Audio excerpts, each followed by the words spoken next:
What's up, everybody? Frankly Freddie here, being Freddie, but frankly, today we're going to discuss some Game of Thrones mid-season analysis. How are we feeling about it thus far? Shut up and sit down.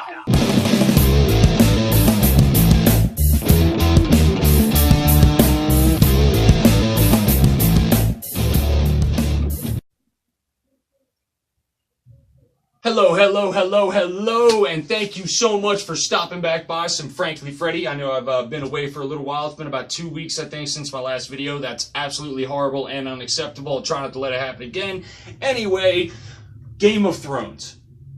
I think the words holy shit sums it up pretty well, but I'm not gonna nail it down to just one thing. But basically what I'm getting at is, holy shit! Oh man, did you see that last episode? We had episode 4, Game of Thrones, season 7. Jaime Lannister almost bit the dust. I was on the edge of my seat. You can ask my wife. I literally stopped breathing for a minute to wait to see what happened to Jaime. He's not even like, one of my most favorite characters, but he is a huge staple of the show. He is a great character, and to see him get taken out by stupidity of his own, plus the devastation of a dragon, oh man, I was, ooh buddy. But Bran jumping in to save today. That is why I'm not going to try to jump to it too early, but Bran is our mid-season hero of the season show, Game of Thrones. Yeah, Bran. He definitely is. Not only did he have his chaotic run through the battle of getting away from the Dothraki guy chasing him, getting to the Scorpion to ultimately spear that sumbitch right to the other wagon there. So badass. Very well done. Very well done. And then he moves on to finally get the Scorpion broken out and open, ready for use. He gets one shot off, misses. Second shot, bam! Gets his target. Not perfectly, not what he wanted, but proved, more than anything, proved that the dragons can be taken down just like anything else. Getting the dragon ultimately injured, it blows the Scorpion up. Bran gets away from there. Seeing the horse, then runs off. We don't know exactly what he's doing, where he's going, but we got Jaime going on his suicide charge straight for the dragon. Bam! There's Bran again to save his ass. So let's hear it for Bran, everybody. Bran, baby.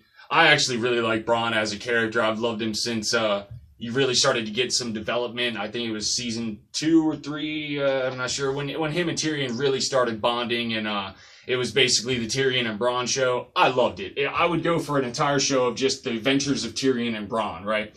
With Bran being our badass of the episode, we got to talk about Tyrion, okay? Since it was the Bran and Tyrion show, let's just move right on to Tyrion. Tyrion is hands down, he is my favorite character of Game of Thrones. Out of anyone in there, he would be the best ruler out of anybody. He's a great politician, not so great at war strategy. Even when he is very intelligent, very capable, he just needs more experience when you're going up against someone like Jaime, who knows nothing but the art of war. The Lannisters definitely having the upper hand thus far, up until the very end of episode 4. But it was all Lannister all the time. They were sticking it to Daenerys, getting their asses handed to them strategically. There's an awesome display of force by Euron and their tactics, but strategy is really what's winning out right now.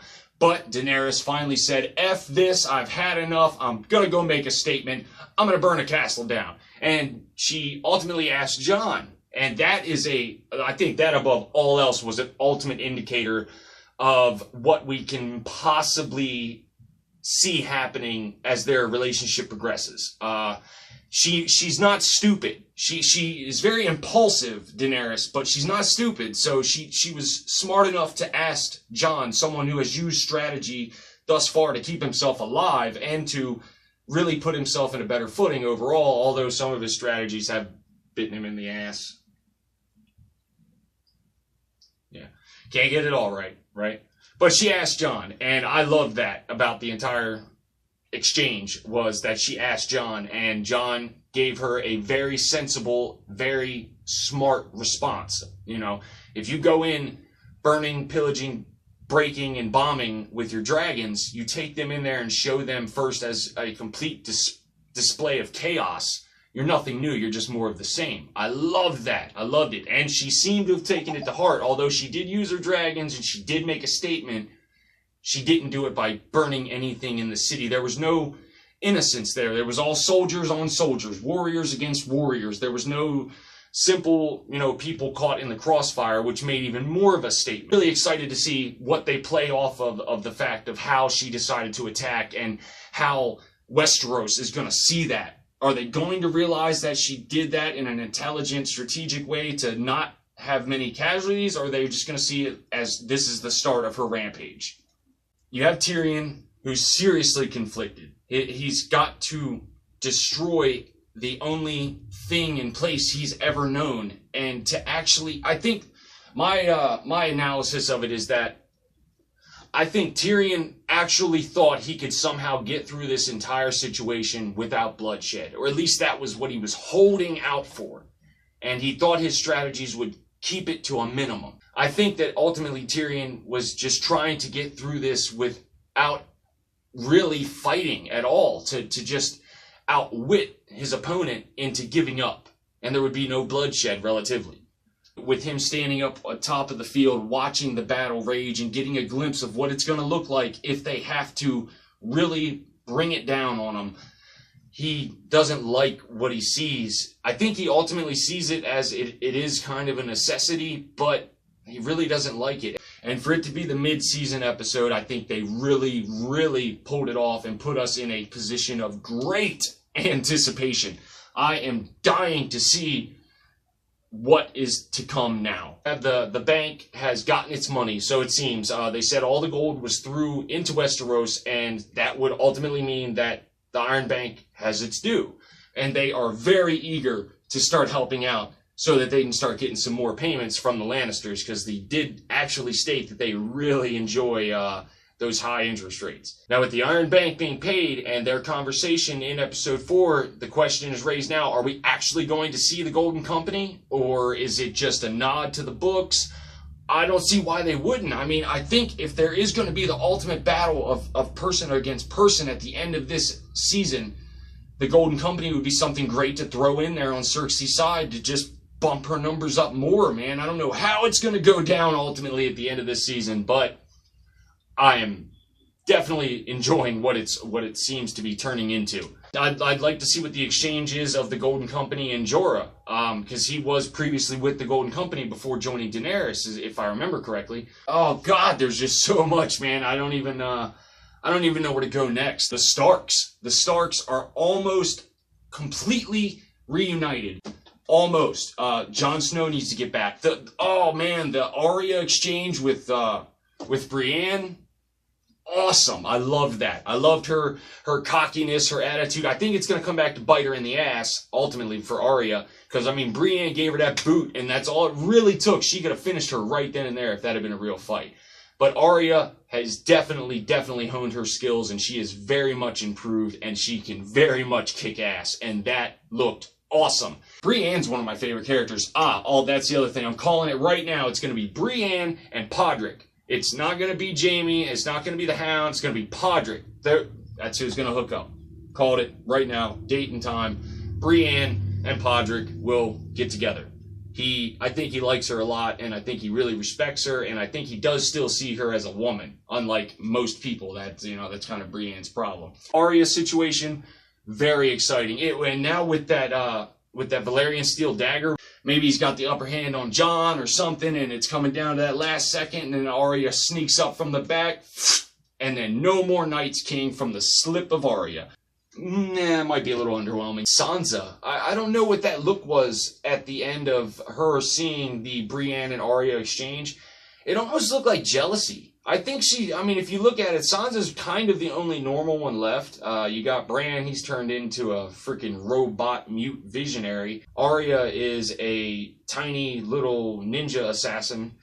Jon Snow is the king of the north, come back from the dead, leading armies, killing shit and kicking ass. And Sansa is used ultimately, and now she's in a position of some power. But she still had that. It looked like jealousy when she walked away. That was just my assumption of it. Who knows? We'll see next time, right? And Littlefinger giving that dagger to Bran, who ultimately gave it to Arya. I think Littlefinger was trying to test the waters out to see how things were with Bran, and I don't think he liked the answer that he got. Chaos is a ladder, and everyone is climbing it right now. Everyone. Leading up to season 7, episode 4, we are in a freaking awesome position. I don't like the pace, this breakneck speed that everything's happening at. It feels like it's skimming through things, getting Game of Thrones, but I'm not getting my fill, you know what I mean, man? We only got a half a season and a season left, and our hearts are going to break at the end of this. I just know it. Let's enjoy the ride till we get there, right? So to sum up season 7, episode 4, we got the dragon making a statement, baby. Now, technically, at this current moment in the story, it is grounded. It has a spear in its side. Jaime's sinking to the bottom. Tyrion's going, what the f? And Cersei is counting her gold. Arya is spinning and jumping and bouncing and stabbing and slicing. Ninja girl. Sansa is running Winterfell, but does not seem to like what she's getting for relatives right now. Ultimately, season 7, episode 4, I think is awesome. It was one of the most edge-of-your-seat episodes I have seen thus far. I think with that suicide charge from Jaime, that got me, and I was, whew. Thank you, Bran, baby. Thank you, Bran.